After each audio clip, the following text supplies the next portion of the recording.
आज का हमारा डिस्कशन जो उदय कोटक कोटक जी ने अपने इंडियन इकोनॉमी के ऊपर अभी जो स्टेटमेंट दिया कि लाइक अभी इंडियन इकोनॉमी में एक शॉक आना बाकी है, तो वो काफ़ी फेमस हुआ है। लाइक ठीक है, अभी उदय कोटक जी है, ये उदय कोटक जी पहले सीईओ भी रह चुके कोटक बैंक के, और अभी इनकी नेटवर्क 1300 करोड़ के आसपास है। और ये जो स्टेटमेंट है, ये जस्ट पीएम मोदी की जो 7 अपील्स थी उसके बाद आया है। तो अपन कह सकते हैं उससे रिलेटेड है, फिर ठीक है उसके जस्ट बाद ही आया है। उदय कोटक जी ने बोला कि जो मिडिल ईस्ट में जो टेंशन चल रही है, ईरान एंड यूएस की वॉर चल रही है, स्टेज ऑफ हॉर्मोज बंद है, तो इसका इफेक्ट अभी तक इंडिया पे नहीं आया है। अभी तक वो जो शॉक है वो इंडिया की जो तेल कंपनीज हैं वो उसको एब्जॉर्व कर रही है, जो कि पर डे 1000 करोड़ के आसपास है।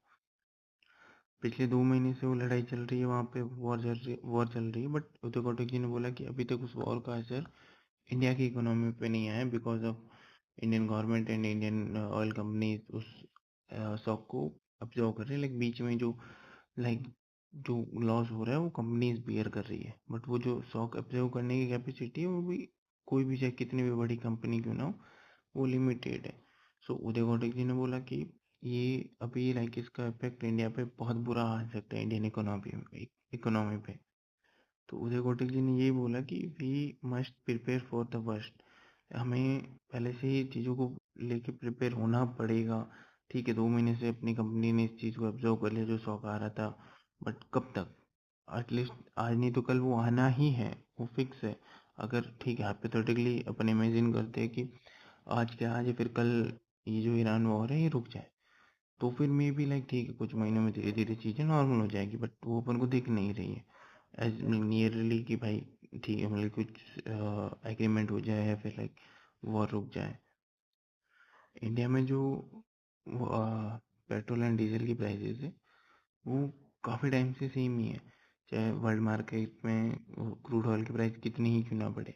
लास्ट 2 महीने में क्रूड ऑयल की प्राइस ऑलमोस्ट डबल हो चुकी है अप्रोक्सीमेटली।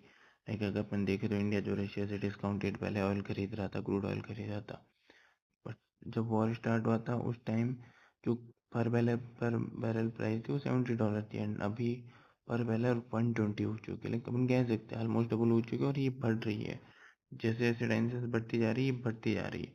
और अभी तक उसका इफेक्ट इंडियन इंडियन कंज्यूमर पे नहीं आया है, क्योंकि जो ऑयल कंपनीज है वो जो शॉक आ रहा है वो खुद ही एब्जॉर्व कर रही है, गवर्नमेंट ने बोल रखा है ठीक है, बट यही है कि कब तक। अब जैसे ये तो ठीक है, अपन ने डायग्राम के थ्रू ऐसे ही समझाया है कि ठीक है बीच में जो कंपनीज है वो जो बढ़ी हुई प्राइस है वो कंपनीज अभी बियर करके उस उस जो इम्पैक्ट आने वाला था वो अभी तक रुका हुआ है, बट ज़्यादा देर तक ये नहीं रुका रह सकता। और जब तेल की प्राइस बढ़ेगी, पेट्रोल एंड डीजल की, तो जितनी भी चीज़ें लाइक इन्फ्लेशन बढ़नी ही बढ़नी है। अगर खाली जब एक पेट्रोल एंड डीजल की प्राइस बढ़ती है तो अपना जो कंज्यूम कंज्यूमर प्रोडक्ट या फिर जितनी भी चीज़ें ट्रांसपोर्ट होती है वो सारी most of the by road ही होती है। तो बाय रोड होती है तो चीज़ों, अगर पेट्रोल एंड डीजल का प्राइस बढ़ेगा तो जो ट्रांसपोर्टेशन कॉस्ट है वो बढ़ेगी, तो जो चीज़ें अपने तक पहुंच रही है, दुकानों तक पहुंच रही है, मॉल तक पहुंच रही है, फैक्ट्री से अपने तक पहुंच रही है, वो ऑब्वियसली महंगी होगी। और अगर हम प्राइसेस का डिफरेंस देखें तो बहुत बहुत बढ़ जाएगा। जब लाइक 60 डॉलर पर डॉलर थी ऑयल की प्राइस, तो उस टाइम ठीक है अपन को लाइक कितनी फंडिंग चाहिए थी, 40 से 50 के आसपास। बट जब 150 के आस सॉरी 100 डॉलर पर बैरल से ऊपर प्राइस चली जाएगी, तो ये अमाउंट देखो 3 गुना बढ़ गया है। सो अभी जो वर्स्ट आना है इंडियन इकोनॉमी में, जो इफेक्ट होना है, उसके लिए हमें पहले से प्रिपेयर होना ही पड़ेगा। उदय कोटक जी ने पहले ही ये चीज़ वार्न की है कि जो कंपनीज है, चाहे गवर्नमेंट हो और लाइक इवन जो पब्लिक है इंडिया की, उसे इस सिचुएशन के लिए प्रिपेयर रहना होगा और पहले से प्रिपरेशन करनी होगी, ताकि उसका बहुत ज़्यादा नेगेटिव इम्पैक्ट ना आए इंडियन इकोनॉमी। जो भी ओएमसी कंपनीज इस जो शॉक को एब्जॉर्व कर रही है, जो लॉसेस को बेयर कर रही है, जैसे ही वो लिमिट कंप्लीट होगी, सडनली फ्यूल प्राइजेस में इंक्रीज होगा। जब पेट्रोल पंप अपन तेल डलवाते हैं उसमें लाइक सडनली इंक्रीज होगा। जैसे ही इंक्रीज होगा तो सारी चीज़ें, ट्रांसपोर्टेशन महंगा होगा, फिर मैन्युफैक्चरिंग कॉस्ट वगैरह वगैरह सारी चीज़ें महंगी होगी। फिर इन्फ्लेशन भी बहुत ज़्यादा बढ़ जाएगा अचानक से। और फिर ये जो हाउस होल्ड्स है जिनकी लाइक इनकम इंडिया में 40-50 हज़ार है, फिर उससे कम है, तो उनके लिए नेगेटिवली, बहुत ज़्यादा नेगेटिवली इम्पैक्ट जाएगा। क्योंकि उन्होंने लाइक इतनी कोई सेविंग कर नहीं रखी है, और इन्फ्लेशन बढ़ेगी तो सैलरी तो बढ़ेगी नहीं थी। जो 30-40 हज़ार जो इंसान कमा रहा है वो तो सेम रहेगी। बिकॉज इन्फ्लेशन किस क्यों बढ़ रही है, क्योंकि जस्ट कि जो ऑयल प्राइस है वो बढ़ेगी, उस वजह से इन्फ्लेशन बढ़ेगी। तो कोई सैलरी बढ़ेगी नहीं, तो उन पर बहुत ज़्यादा नेगेटिवली इम्पैक्ट जाएगा इन चीज़ों का। उदय कोटक जी ने बोला कि जो इंडिया में अभी कंपनीज काम कर रही थी, चाहे जो भी कंपनीज हो, उन सारी कंपनीज का जो फोकस है एट दिस मोमेंट यही रहता है कि ठीक है कैसे प्रॉफिट बढ़ाए, बैलेंस शीट में कैसे प्रॉफिट को ज़्यादा से ज़्यादा दिखाए, इन्वेस्टमेंट अट्रैक्ट करे। बट वो लॉन्ग टर्म अप्रोच लेके नहीं चल रही। तो उदय कोटक जी ने बोला कि इंडियन कंपनीज को लॉन्ग टर्म अप्रोच पे फोकस करना चाहिए। जैसे चाइना में, तो चाइना में जो कंपनी है वो लाइक आज से 10 साल बाद का या 5 साल बाद का लाइक सोच के चलती कि हमें लाइक R&D पे इतना ज़्यादा इन्वेस्टमेंट करना है कि फ्यूचर में हम प्रॉफिट कमा लेंगे। ठीक है, अभी जो प्रॉफिट आ रहा है उसको रिसर्च एंड डेवलपमेंट में इन्वेस्ट करो, नई नई चीज़ें इनोवेट करो, फैक्ट्रीज लगाओ, न्यू मशीनरीज ऐड करो, या जो भी हो। वो लाइक 5 से 10 साल का प्लान लेके चल रहा है कि हमें फ्यूचर में अर्निंग करनी। और जो इंडियन कंपनीज है वो सिर्फ शॉर्ट टर्म चीज़ें सोच के और शॉर्ट टर्म चीज़ें लेके चल रही है कि ठीक है अभी हमें प्रॉफिट निकालना है, फिर अभी हमें प्रॉफिट शो करना है अपनी बैलेंस शीट में। तो ये चीज़ चेंज करनी पड़ेगी। ठीक है, जैसे भी यही है कि अभी जो फोकस ऑन हॉरिजन, मतलब कि जो अभी जो करंट स्टेट है कंपनीज की, वो quarter to quarter just to कि भाई अर्निंग शो करना, short term stock price observation. ठीक है, तो जो शॉर्ट टर्म में कैसे स्टॉक की प्राइस को बढ़ाना है, अब वो शेयर मार्केट में स्टॉक की प्राइस कैसे बढ़ती है, जब कंपनी क्वार्टरली प्रॉफिट बता रही हो या फिर उसकी बैलेंस शीट में प्रॉफिट शो हो रहा हो कि भाई पिछले क्वार्टर से इस क्वार्टर में ज़्यादा प्रॉफिट अर्न किया है इस कंपनी ने। बट ये जो माइंडसेट है वो चेंज करना होगा। इनको लंबा विजन लेके चलना होगा, भाई 5 साल के अंदर हमें कितना ग्रो करना है, क्या नहीं। ठीक है, और दूसरी चीज़ aggressively re investment, scaling R&D to match global पे रहा। जो ग्लोबली कंपनीज है, ग्लोबल जाइंट्स है, चाहे चाइना की हो, US की हो, या यूरोपियन कोई भी कंट्री की हो, वो सब R&D में बहुत ज़्यादा इन्वेस्ट कर रहे हैं। तो अगर इंडियन कंपनी इसी माइंडसेट से चले कि ठीक है हमें शॉर्ट टर्म वाली चीज़ लेके दिमाग में चले, तो लॉन्ग रन में वो इंटरनेशनल लेवल पे कम्पीट कर ही नहीं पाएगी। क्योंकि इंटरनेशनल कंपनीज या फिर जो भी डेवलप्ड कंट्रीज की कंपनीज है वो R&D पे बहुत ज़्यादा इन्वेस्टमेंट करती है। यही है कि Indian company short term gain के चक्कर में लॉन्ग टर्म में काफ़ी लॉसेस झेल सकती है।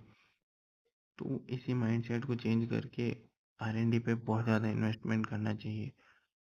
इसमें वो सेम चीज़ बताइए कि प्रॉफिट एंड लॉस पे इतना फोकस ना करके रिसर्च एंड डेवलपमेंट में फोकस करें। इसमें चाइना का एग्जांपल दे रखा है, जो BYD कंपनी है। तो जैसे कि अभी जो इंडियन कंपनीज है उनको जो आत्मनिर्भर मतलब मेड इन इंडिया चीज़ों पर फोकस करना चाहिए। जितना हो सके इंडिया में ही चीज़ों को बना ले, ताकि वर्ल्ड में कोई भी कोई भी लाइक प्रॉब्लम आए इंटरनेशनल लेवल पे, तो उसका इफेक्ट इंडियन कंपनीज पे कम से कम आए।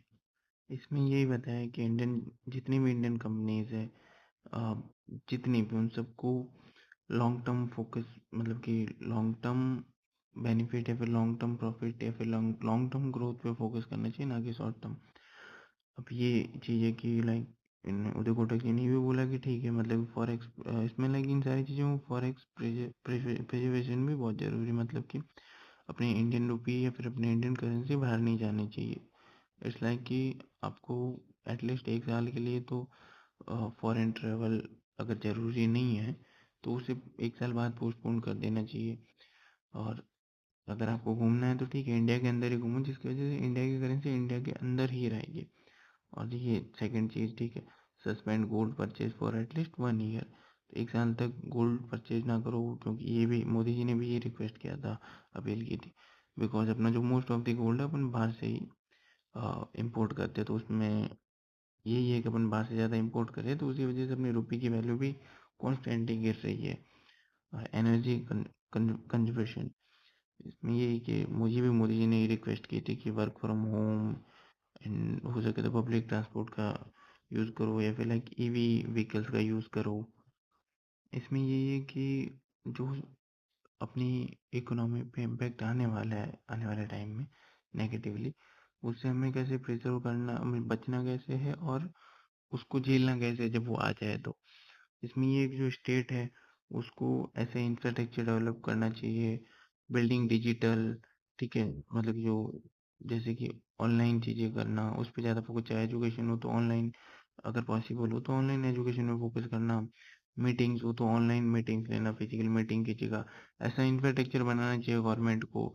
और जो इंडियन कंपनीज है उनको लाइक 4 महीने या फिर क्वार्टरली सोचने की जगह 5 साल की टारगेट है, फिर 5 साल की चीज़ें लेके सोच के मतलब अपने पहले डिस्कस कर ले, वैसे ही सोचना चाहिए। और सिटीजन्स क्या कर सकते हैं, वॉलेंट्री रिडक्शन इन फ्यूल, मतलब कि वॉलेंट्री चाहे पब्लिक ट्रांसपोर्ट का यूज़ करके या घर पे बैठ के काम करना, ये सब लाइक लोगों को भी अपनी तरफ से योगदान देना पड़ेगा, तभी अपन इस जो इकोनॉमिक प्रॉब्लम आने वाली है उससे बच पाएगी, मिलके उस चीज़ को झेल पाएगी। और जो वेस्ट एशिया से जो अपन को शौक आने वाला है वो अभी तक तो ठीक है प्रोटेक्ट हो रखा था, बट अभी बहुत जल्दी इंडियन इकोनॉमी पे इम्पैक्ट डालने वाला है। और इस इन सारी चीज़ों के चलते चलते जो इंडिया में जो फॉरेन फंडिंग आ रही थी वो भी रुक चुकी है। बिकॉज जब वर्ल्ड में रिसेशन या फिर लाइक इकोनॉमिक प्रॉब्लम चल रही होती है तो जो इन्वेस्टमेंटर है वो सारे फोकस करते हैं कि सेफ साइड में जाने के लिए। तो अभी तक वर्ल्ड के नॉर्म्स के हिसाब से यूएस इकोनॉमी को सबसे सेफेस्ट माना जाता है, तो सब अभी यूएस इकोनॉमी में ही इन्वेस्ट कर रहे हैं, फिर वहाँ पे पैसा ज़्यादा जा रहा है। पर ठीक है, हाउएवर इंडिया इंडिया के पास लाइक अच्छा खासा फॉरेन एक्सचेंज रिजर्व है। इंडिया ने चाहे गोल्ड हो चाहे डॉलर हो, ठीक, डॉलर को भी कम करके इंडियन गवर्नमेंट गोल्ड पे ज़्यादा फोकस कर रही है। तो इंडिया गवर्नमेंट का फॉरेन रिजर्व अच्छा खासा है। और ये सब लाइक गवर्नमेंट ने पहले ही अच्छी प्रिपरेशन कर रखी थी इन चीज़ों को रिलेटेड की अगर ऐसा कुछ आ जाए तो फॉरेन रिजर्व चाहे ऑयल रिजर्व हमारे पास है तो 60 डेज का है एटलीस्ट। तो अपन इंडियन इकोनॉमी ठीक है एज कम्पेयर टू वर्ल्ड की इकोनॉमी थोड़ी सेफर साइड पे है। बट इम्पैक्ट तो आएगा अगर अभी वॉर नहीं रुकी तो, और गवर्नमेंट और पब्लिक ने मिलके इसके प्रॉपर मेजर्स नहीं लिए तो।